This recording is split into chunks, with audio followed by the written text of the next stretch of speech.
Sometimes on the Camino, you're reminded of not only the beauty around you,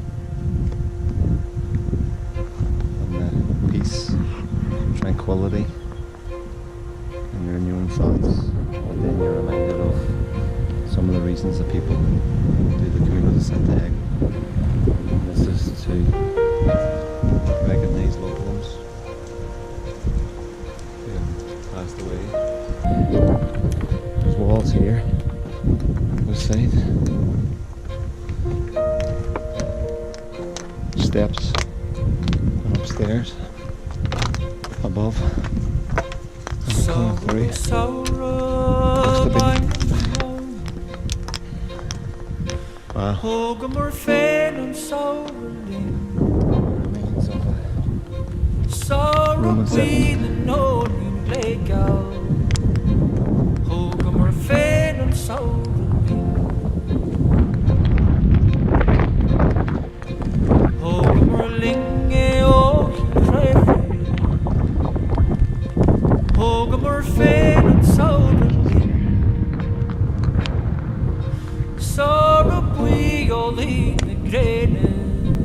This is the Castro of Castro Major, one of the most important archaeological sites of the peninsula of the northwest of Spain.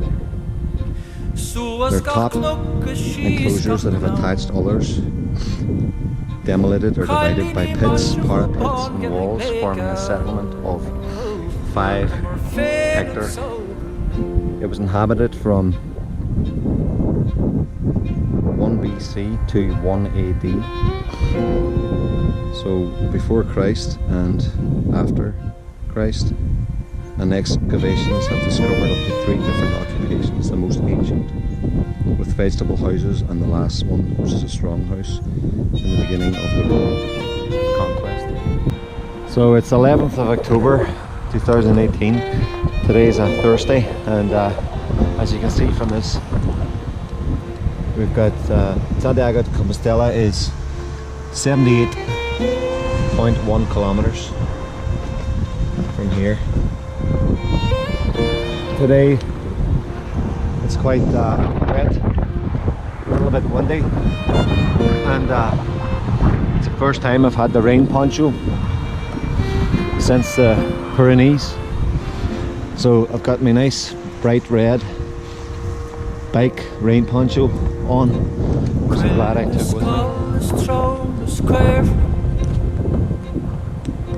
Today's hike's going to be something in the reason of a 21 kilometer hike, hopefully getting there before the sun sets as it did last night, but no 2 days are the same on the Camino.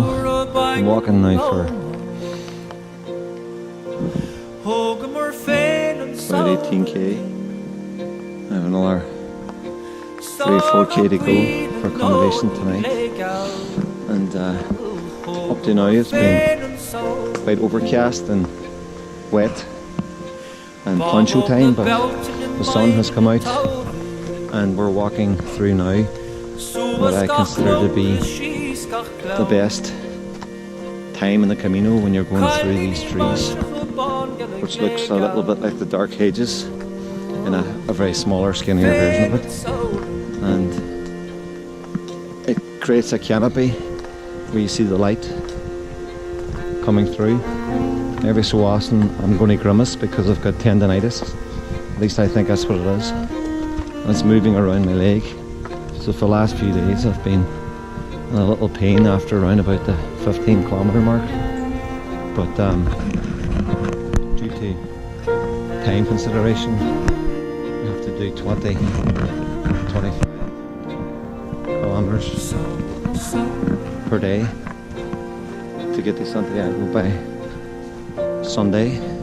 I seem to have lost the way, in the sense of yellow arrows took me through the little village and then took me onto this main road, which has a sign to the Camino de Santiago, or has a sign to Santiago, but the road signs are different from the way signs, and what happens is you usually lost your way for a while, and then you come across the yellow markers, and then you sort of back in familiar territory, away from the main roads and amongst the trees. So it's about 6:30 now, and I'm not sure where this Albergue Municipal is, but this is where the stop is for today, and I'm sure I'll come across it eventually, but I'm in a lot of pain now because I've got this tendonitis, which seems to be moving around from the soles of the feet to the back of the legs to the side of the calf. It's like there's something in your shoe, but there's nothing there. So the only thing for it is to rest up with it, but I'm only a couple of days away now from Santiago, and then I'm pushing on to get there for Sunday, which isn't a good thing, you're told not to, but you feel compelled to when you get so close. Sunday seems a fitting day to arrive, considering I left on a Sunday, the 9th. So it'll be, if I make it for Sunday, it'll be 5 weeks in total, which isn't bad. So this was last night's albergue. Had a fresh towel and a nice warm blanket, central heating, and there's a bigger room here.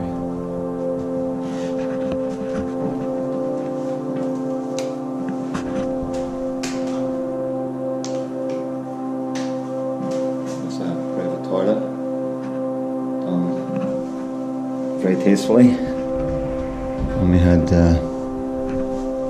shower,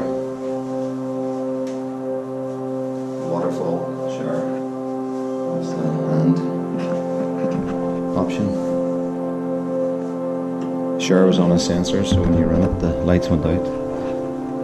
So you had to actually put your hand outside the shower to trigger it again. Got an old wall, I think the house is 100 years old. It's only been recently opened to the public. So I was one of the first pilgrims to get an opportunity to stay. Right here, you've got an area for bikes, and here we have a communal kitchen area, taking you through to the living area, where we have fresh orange, all the bread we needed, nuts, cereals, coffee, and you have an oven, chicken, chili, tomatoes.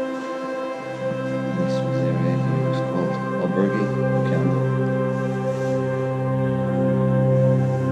15-year gourmet breakfast. This is paella. It looks to have mussels, peas, prawns, lagostini maybe. Looks good, but it's 40 minutes until it's served up. Here's some other ingredients: chicken, peppers, aubergine.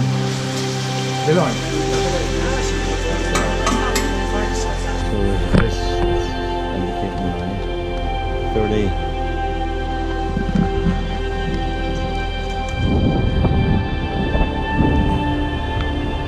kilometers to go. And there's a crazy little place here in the corner. It's got fridges for bottles, messages on the base of the bottle. Somebody must be making one over here. Got this crazy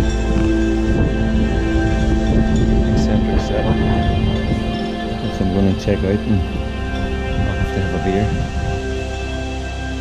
One change with beer bottles.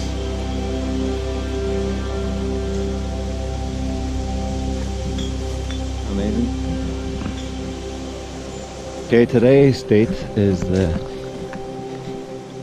Sunday, I think it's the 13th of October 2018.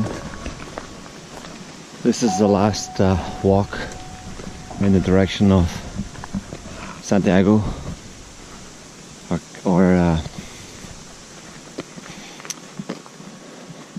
Santiago is the name of the city. It's about 28 kilometers away from here. We've set off about 7 a.m. The hope is to try to get there for about 3 o'clock today, whereby checking into a little bit of luxury after having spent most of the last week roughing it. And as we're walking through the forest now, as you can see, it's quite dark, only lit by the light from the mobile phone. Some pilgrims use head torches, but I opted not to bring one. But this is probably a morning you would probably need one, because there's not much moonlight, and it's pitch black if you don't have the phone light on, which I'll show you now in a second. Jesus, what's that? It's okay, there's nothing there, but there's a Brazilian girl laughing, so yeah, I've just came across my Brazilian friend who's now walking beside me. She's scared the bejesus out of me. So yeah, we're walking now in the direction of Santiago for the last time, which will have completed our roughly 500 mile or 790 kilometer trek, and this is to confirm we are indeed going the correct way. 26. So we've got 26.9 kilometers to go, and the hope is to get there within 6 hours. Just came out of having a cafe con leche and pain au chocolat, croissant, and greeted with this beautiful red sky. The sound of the buckles in the background. This marker is indicating there's 15.9 kilometers to go. Interesting, because we just passed a cafe about 100 meters back called the 15 kilometer cafe, which probably should be renamed the 16 kilometer cafe. And this is the final push now towards Santiago. It's about 11 o'clock in the morning, and expect to get to Santiago at about 2, 3 at the latest.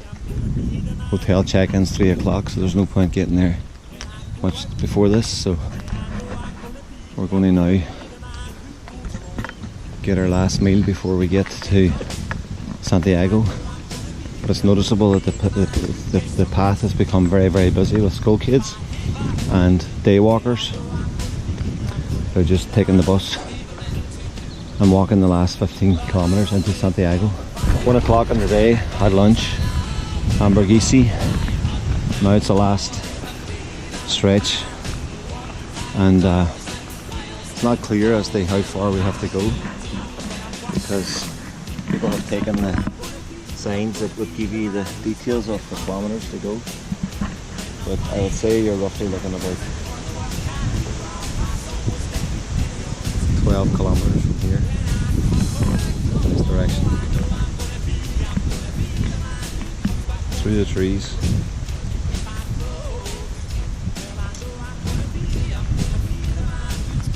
We expect to be in the next 2 hours to Santiago, maybe 2.5.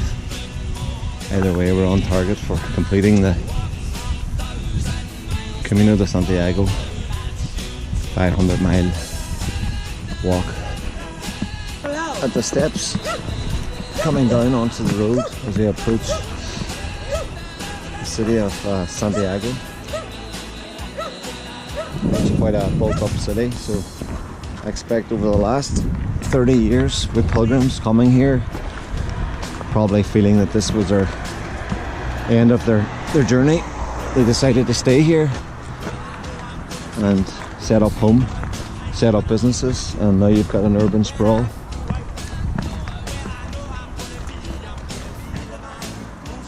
Which isn't what you would expect after the serenity of the walk, but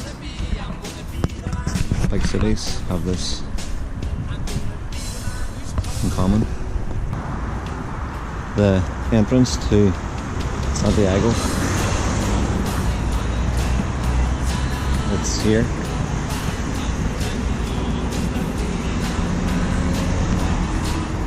With the statue with all the various different saints that have done the pilgrimage. And quite a nice wall here of intention. Santiago de Compostela.